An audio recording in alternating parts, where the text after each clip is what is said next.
नमस्कार, पुन्हा एकदा मी जितेंद्र वायकर आपलं सर्वांचं मनपूर्वक हार्दिक स्वागत करतो. मित्रांनो, आपण लहानपणी एक गोष्ट लाईन आपल्याला आठवणीत असेल, गोल गोल राणी इथे इथं पाणी, गोल गोल राणी इथे इथं पाणी. तर ही लाईन तुम्हाला आठवत असेल तर नक्कीच त्याच लाईनला पुढे घेऊन एक सुंदर चित्रपट सध्या येऊ घालत आहे. त्याचा ट्रेलर नुकताच रिलीज झाला, टीजर रिलीज झालाय आणि टीजर पाहून नक्कीच विचार करायला भाग पाडतोय की नक्की याच्यामध्ये काय आहे. त्या चित्रपटाचं नाव आहे गोल गोल राणी. गोल गोल का बोल बोल राणी, गोल गोल राणी वॉट एव्हर, बोल बोल राणी असं या चित्रपटाचं नाव आहे. बोलबोल राणी या चित्रपटामध्ये मुख्य भूमिकेमध्ये आपल्याला दिसणार आहे सई ताम्हणकर.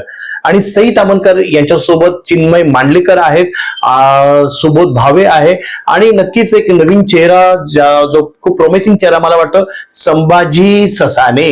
तर ही कलावंत मंडळी त्याच्यामध्ये आहे. जेव्हा टीजर पाहिला तेव्हा नक्कीच त्याच्यामध्ये उत्सुकता वाढली. काय आहे, सई ताम्हणकर यांचा डबल रोल आहे असं वाटतंय मला. तुम्ही सुद्धा हा ट्रेलर बघा. हा ट्रेलर बघितल्यानंतर तुम्हाला कळेल की नक्कीच काहीतरी वेगळं पण आहे. एका सीन मध्ये ती अगदी घरगुती एक खेड्यातली मुलगी असं ते दाखवलंय. दुसऱ्या एका सीन मध्ये तिच्या हातामध्ये गन आहे, ती अगदी वेस्टर्नाइज वाटते. नक्की ही एकच मुलगी आहे किंवा यांचा डबल रोल आहे किंवा स्टोरीमध्ये कुछ तो भी ट्विस्ट आहे, हे असं नक्की गोल गोल फिरायला लागतं. हा इतका उत्सुकता पूर्वाने सई ताम्हणकर खूपच छान दिसली आहे, खूप इन्क्विजिटिव्ह, खूप जबरदस्त दिसलेली आहे. खूप जबरदस्त रोल त्यांनी केलेला आहे. चिन्मय मांडलेकर यांच्याबद्दल काय बोलायचं, त्यांचा चेहरा जरी स्क्रीनवर आला तरी आपल्याला कळतं, त्यांच्या डोळ्यातून कळतं की या माणसाला नक्की काय म्हणायचंय. आणि ऑफकोर्स ज्यांना आपण अभिनयाचा बादशाह म्हणू शकतो मराठी चित्रपट सृष्टीमधला, तो म्हणजे तुमचा आमचा सगळ्यांचा लाडका सुबोध भावे. सुबोध भावे हा सुद्धा याच्यामध्ये खूप वेगळ्या रोल मध्ये आपल्याला दिसतोय.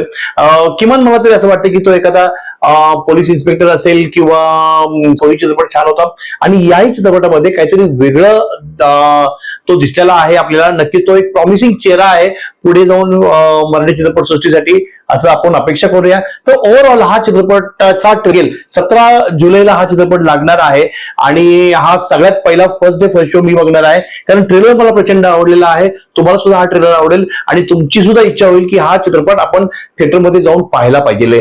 तर माझा हा रिव्ह्यू होता याच्याबद्दल. जी अपेक्षा आत्ता ट्रेलर बघून वाटते ती अपेक्षा नक्कीच मला थिएटरमध्ये पाहायला मिळेल. याच दृष्टीने मी या ठिकाणी थांबत आहे.